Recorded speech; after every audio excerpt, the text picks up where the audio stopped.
What's up, everybody? It's your boy CB once again, and once again I'm doing a Manic Medicine episode with my good friend Maggie.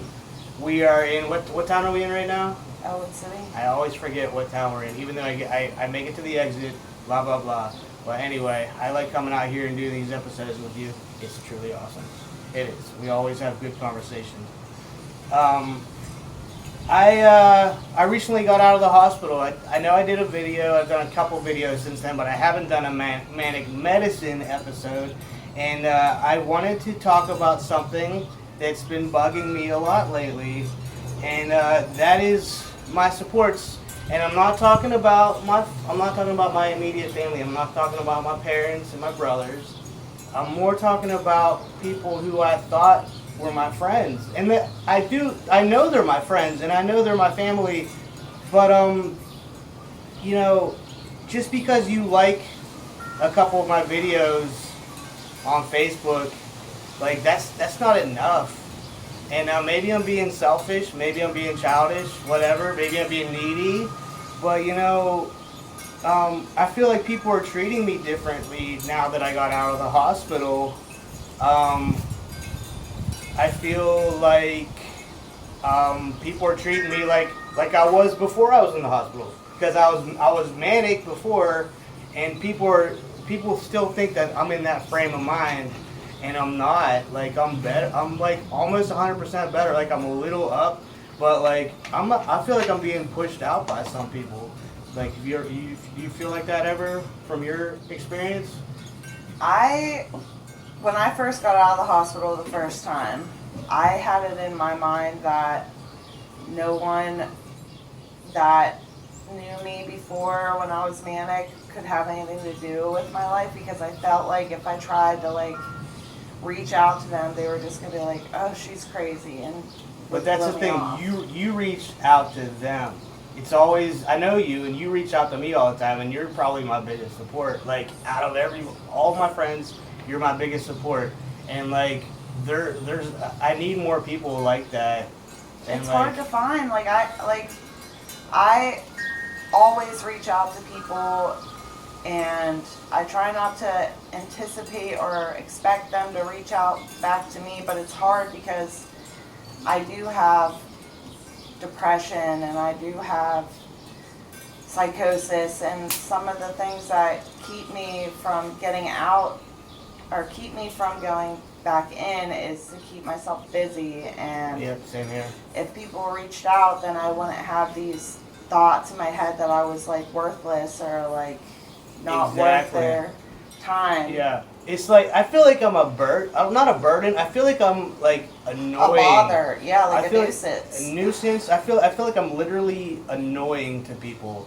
Like Yeah. like whenever I post stuff on Facebook, like it's been 2 or 3 weeks. Like nobody comments on my stuff now. Nobody it's like dude, get over it. Like we get it. You were in the hospital. We get it. Now it's time to move on with your life.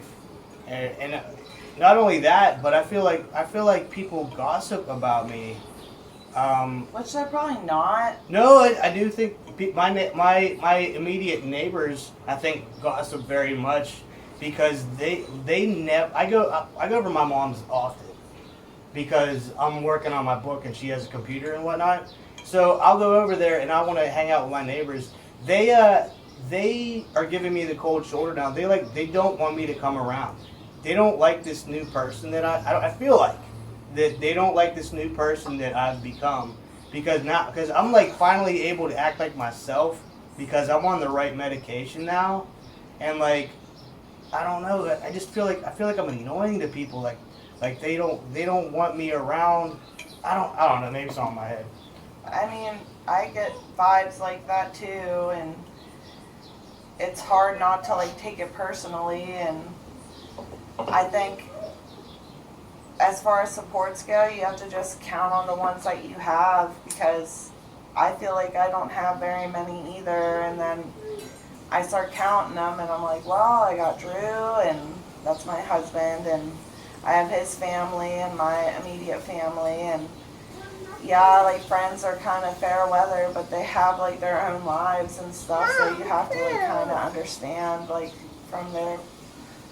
I gotta go to the bar to get my supports. I go to the bar more now that I'm sober than when I did when I was drinking.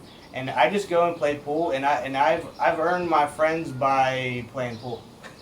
Like I have a whole crew of people that I play pool with, and like we're all chill as fuck. Like we're not. They don't know too much about me because I'm new to Pitcairn. I'm a stranger pretty much. They knew I had problems a month ago, but like as far as they know, like I'm just a dude who has bipolar, and they've all accepted me at the bars. It's the close family members, and old friends. The old friends are the ones that are turning their back on me. I just feel like they've seen the ups and downs of me over the last like 17 years or so, 20 whatever, since 2004 to now, 17 years. They've seen the ups and downs of me. They know the what's of grandeur, what's it called? Whenever you like you get these like big dreams, big hopes. You're like, I'm gonna do this, and then you don't follow through with them. It's like people think I'm a fuck up. I swear to God. And then me claiming that I'm gonna be published is just another thing. They're like, they don't believe it. It's like, you're full of shit, dude. Like you're a loser. Yeah, I get those vibes too. I get those vibes from like people. You can't screw up. Like me trying to go back to school how many times and I still don't have a degree. Same shit. Yeah. Same shit. It's like congratulations, Steve, you got back into school. We know you're gonna fuck up though, and they're right, I do. But and you know what? Of the coin, like if you were like disabled physically, people would see that and they would know like, oh, that's why he couldn't go to school because he had MS or he had like a spinal cord injury.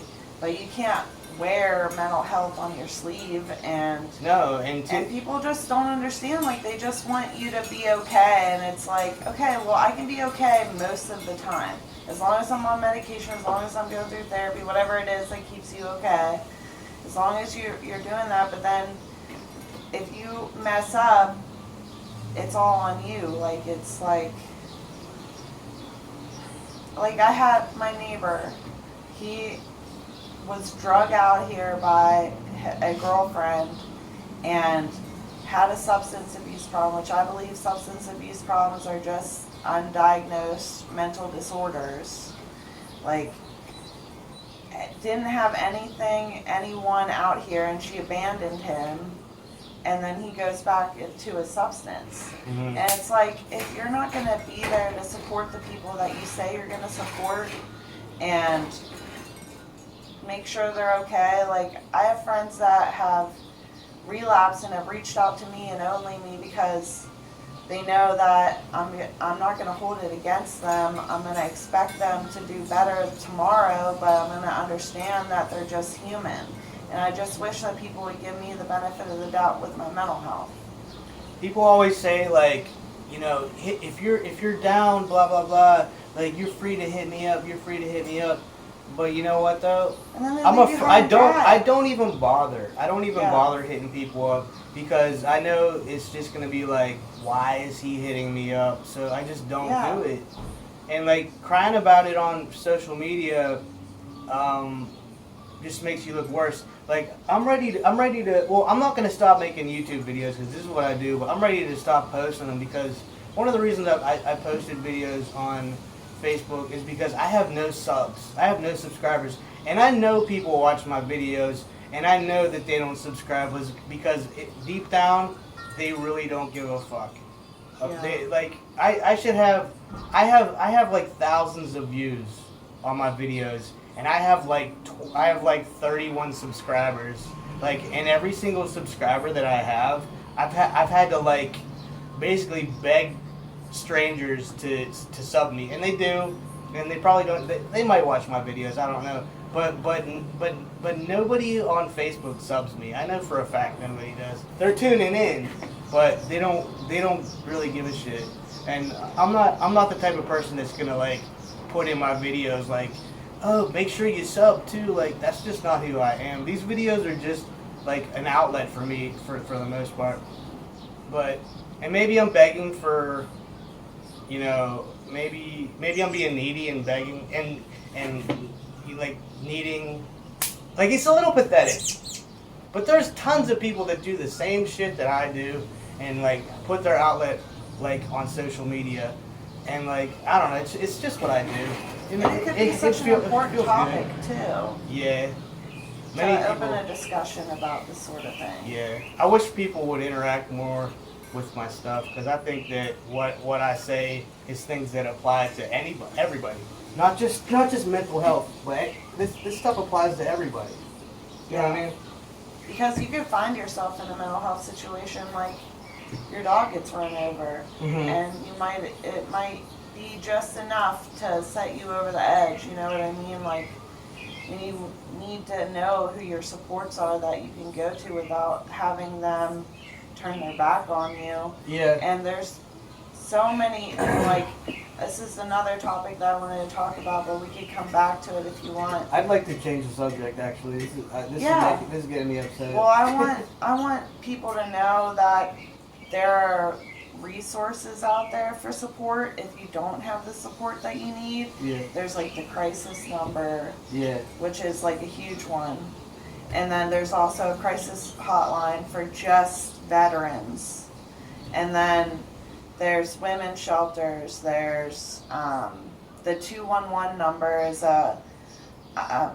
you can text it or call it, and it gives you resources in your area. And there's a site, pa211.gov, and it'll give you resources for mental health, for child care. There's so many resources out there, and nobody uses them. Yeah. You know what I mean? And people would rather suffer than use these resources. And the people on the resource hotlines and all that, they're just sitting over there twiddling their thumbs, waiting for a call, and like nobody uses them. I swear to God.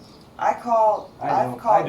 Really? I really don't. I've only used the resource hotline one time. I advocate it a lot, like, for people to do it. Like, I have those resources readily available for anyone, because I don't consider myself anything more than like a shoulder to lean on, or like a shoulder to cry on, or, you know what I mean? Yeah. Like, I'm not a doctor. You know what sucks about some of these resource lines though is that when you call them, it's like, if you're not suicidal, like, they don't really feel like talking to you.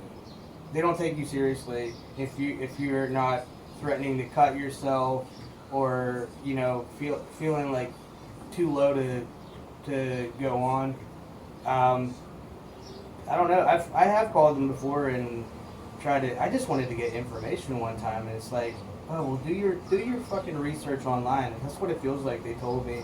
So you got to be careful with some of these hotlines. And you also told me it's once. Probably individually. Yeah, it might be an individual person. Like, but you also told me that you had called one time, and then they turned their back on you and ended up 302 and even. I was in a partial hospitalization program. Okay. So it was different than a hotline.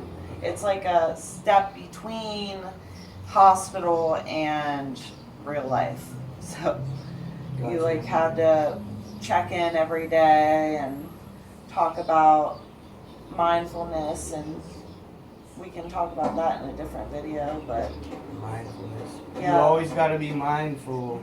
Because if you slip, it's easy to get those cycling thoughts again, and that don't make any sense, the intrusive thoughts, and then you start believing them, and it's a slippery slope. So Yeah. I mean, it's not that she turned her back on me. I feel like she didn't offer support. She just like heard what I said and judged me at face value instead of like what she knew about me already. Like, she didn't have like a good understanding of who I was. And yeah, I probably needed to go to the hospital, but I felt that if I just had the right medication and they weren't listening.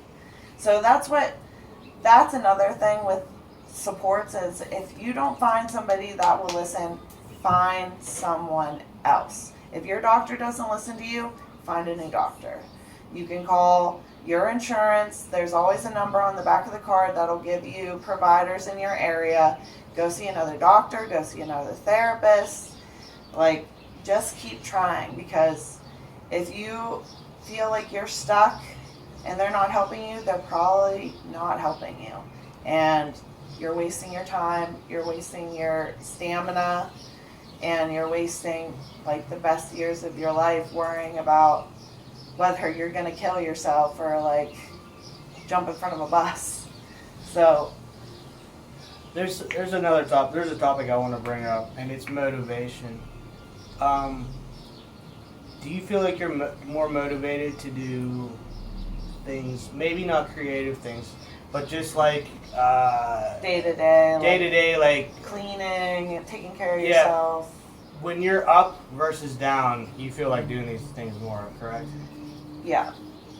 You feel like I don't know. I'm probably different than you, but I feel like I could just I don't stop whenever I'm manic, like at all. Chill. There's no chill.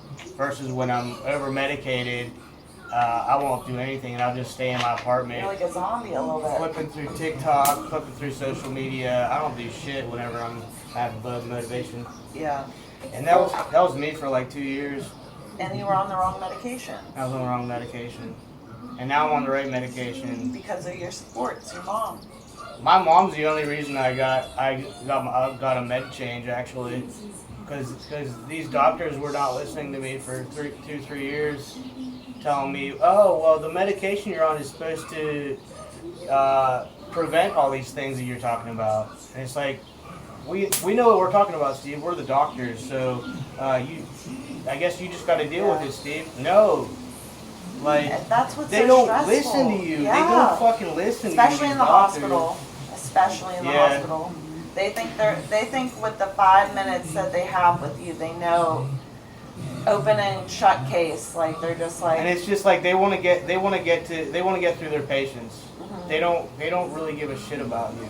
You're literally filed in like sheep into the psych office every day.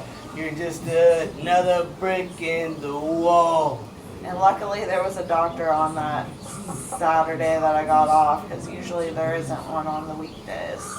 What, a psych doctor? Mm-hmm. Fuck it. They have counselors, but that was at the first hospital in Monroeville. I'm making so many people nervous right now because I'm talking about stuff right now that I was talking about when I was like manic. I'm still on this thing about the book. I'm still talking about doing stuff with music. I'm still talking about all this stuff, and like I'm out of the hospital 2 weeks, and like I'm just as motivated now. And you know what it is? I went back and rewatched my manic medicine videos, and like I rewired, my brain got rewired again. I'm like I'm not the same. Obviously, I'm not the same person I was, because you can go back and watch some of those videos. Like I am off some of the shit that I'm saying on Manic Medicine 2, MANICK, Manic Medicine. Like I'm saying some crazy ass shit. Some of my videos, like that whole channel, my new channel is all me during a manic episode, basically. And I'm still posting to that now. And I mean, I'm not saying off the wall shit anymore. I've been posting a lot of like videos of me playing my trumpet even. Yeah.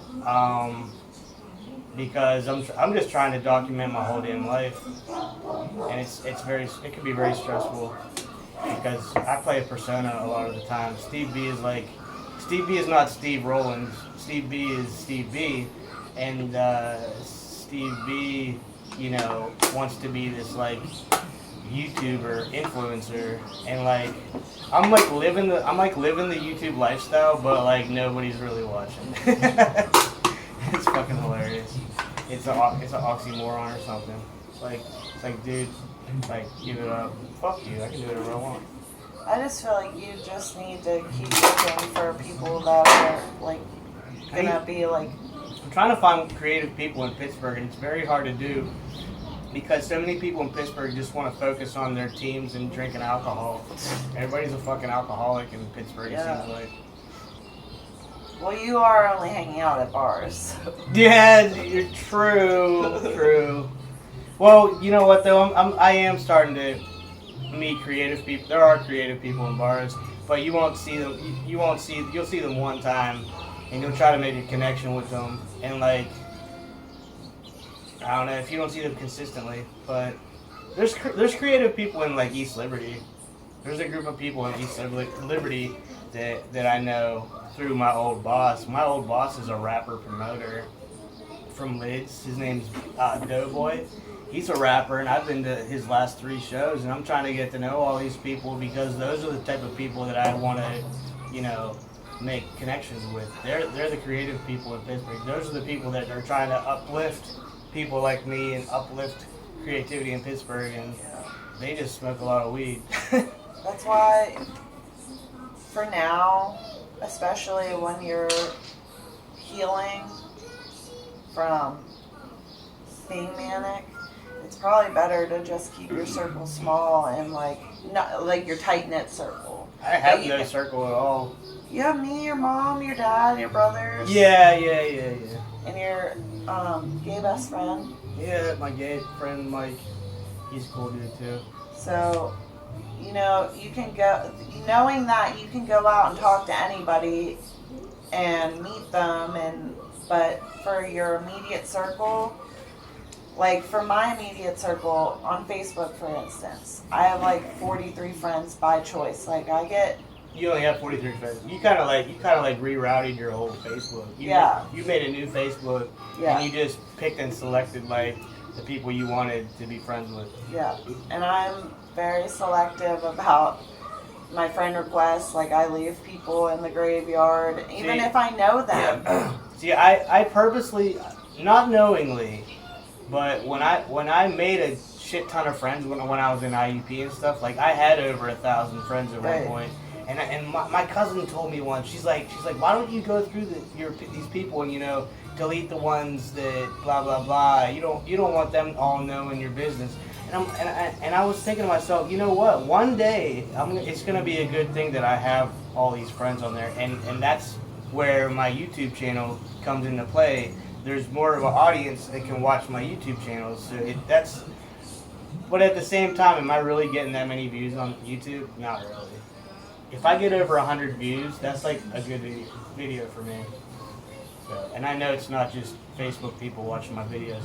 I just don't know how to get on the fucking algorithm on YouTube because... Well, Facebook's probably messing up your algorithm because... On YouTube? It's based on the YouTube algorithm? No, but Facebook's algorithm, if you have more friends, they're less likely to see your things, like, because... You might be right. I don't know what to do. If you What have, am I like, going to do? Delete a bunch of friends? I think it's like, and it'll be less stressful for you too, because like you won't be like, wow, only 2 of my thousands of friends like this. Yeah. Like you can just have like your immediate circle and be like, and because you don't have all those friends, the immediate people that do respond to your stuff will definitely see your things because it's not going shifting between algorithms. It's kind of funny. Not to change the subject all the way, but I get a ton of views on my original Manic Medicine channel, and it's because I have like a few videos that have almost gone. They're not viral, but I have a few videos that are like it's got a couple thousand views on it and like counting. And I know that they make on the algorithms. I got a video from Old Dirty Bastard. I got this video I made when I was withdrawing from Zyprexa. I got a couple thousand views on that too. I get a lot of likes and responses on those videos, and I know it's bringing traffic into my page because some of my music that I have on there is getting a lot of plays, and that's from the Old Dirty Bastard views. But anyway, I didn't mean to go on a little tangent right there. It's alright. It's alright. It's your video. Yeah. Wonder how long are we in this video? 24 minutes. I don't even know where to go from here. Just recap on supports, like keep it small while you're healing. You knowing that you have that small Yeah. support, you can do anything. I because- shouldn't. I mean, in reality, like, should I really expect all these people to be like, "Oh, Steve, blah blah blah, we're so concerned." Like, do I really want that? It's not real. No, but I think it's because your circle's too wide and you're expecting too much out of the wrong people. Yeah, my mom said it. She's like, people are involved in their own shit. Like, they're like, if they see a video, if they saw that you got out of the hospital, they're like, oh, that's kind of interesting, so they clicked on the video. But Steve, like, people have their own lives, and people in your age bracket all have kids now. Yeah. So, like, why the fuck would they care about my shit? Like, I need to, like, come to a realization about that. And, like, not expect so much from people. I know that goes against everything I said at the beginning, but it's kind of true, though. You just have to rely on the stuff that you do have and not worry about the things that you don't. And I do have to, like, kind of rely on myself at this point. Yep. Because it's not like I even live with my parents. Now that you're like mentally like well, you have to rely on yourself because Yeah. you have to like trust yourself again to And like I need carry to it start. out. I think I go to the bars too much. And this dude last night didn't even realize I was like sober. He's like, why are you here if you're not drinking? I'm like, what am I gonna do? Just sit in my house all night? He's like, well, start playing video games. I was like, fuck that, I don't play video games, man. That's not my buzz. I don't have cable. I just got a DVD player. All I have is a Fire Stick and fucking my streaming channels. Yeah, Like, that's what we and have I don't even hardly watch. Everyone, I have like 5 shows that I'm supposed to watch. Like, what's up, Audrey? Are you drawing? No. No? You want to come out and be on the video? Don't touch the camera. Say hello to the camera. Look, turn around. Let me see. What is this? You draw these? No. No. Lucy did. Lucy did. This is pretty good though. I like the scribbling ones. I used to. Sometimes I scribble too. Here you go. I hate these pictures. Put them down. I hate them. No coupon. Give that back. She won't get it. I'll put them up here. I think I'm gonna cut the video. Okay. Cool.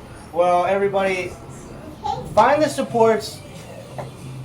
I'm realizing this now too. The supports who are supportive, like, stick with them. Don't expect things from people that Or busy or busy. don't like you. Yeah, a lot of the views that I get are probably haters. You know what I mean? In I would fact, I'll imagine tell you too. real quick. When I kind of announced that I was writing a book, like, people started changing the way they talk to me. This one dude, like, I'm not gonna say who, but let's just say he's not too friendly with me anymore. Ever since I started doing the music thing, and the sex party thing, and the book thing, it's like Steve's doing all this crazy stuff, and I'm just sitting at home drinking beer every day. Well, fuck you, dude. Have fun with your life. Okay, bye. Peace, dog. Bye.